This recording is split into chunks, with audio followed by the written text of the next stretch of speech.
Hello guys, જય Shri Krishna. Welcome to sugar food recipe. આજે આપણે બનાવીશું મમરાના લાડુ. તેની માટે મેં પહેલેથી મમરા ચાળી અને થોડા શેકી લીધા છે અને એને માટે ગોળ પણ સમારી લીધો છે. તો આપણે એક વાસણમાં ગોળને ગરમ થવા લઈ લઈશું. ગોળમાં કશું જ નાખવાનું નથી, આમને આમ જ એને ગરમ કરતા રહેવાનું છે, લિક્વિડ થાય ત્યાં સુધી, અને એનો કલર પણ ચેન્જ થઈ જાય ત્યાં સુધી તેને હલાવવાનો છે. ગોળ સમારીને જ લેવાનો, એટલે તે જલ્દીથી પીગળી જાય અને ગરમ થતાં પણ વાર ના લાગે.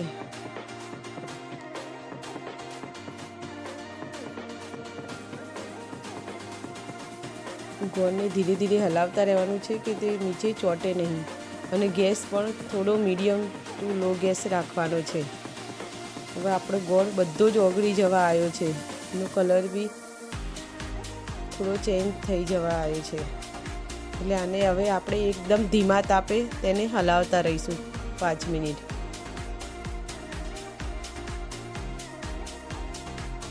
ગોળ બધો સરસ ઓગળીને હવે તેમાં કલર બી આવી ગયો છે.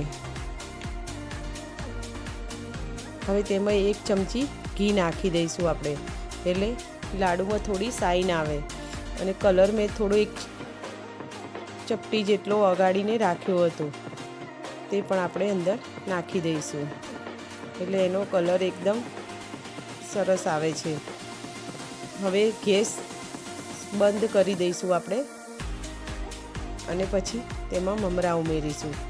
મમરા થોડા થોડા ઉમેરતા જવાનું અને હલાવતા જવાનું. જરૂર લાગે તેમ અંદર નાખવાના છે ગોળમાં. હવે આ બધા જ મમરા આપણે સરસ મિક્સ કરી દઈશું.